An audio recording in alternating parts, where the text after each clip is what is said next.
ఇలా తెల్లవారే వెలుగు రేఖలా పచ్చ పచ్చ పచ్చి మట్టి బొమ్మలా అల్లి బిల్లి వెన్న పాల నురగలా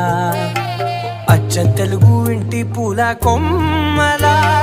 దేవదేవుడే పంపగా ఇలా దేవతే మా ఇంట అడుగే పెట్టెనంట బ్రహ్మ కళ్ళలో కాంతులే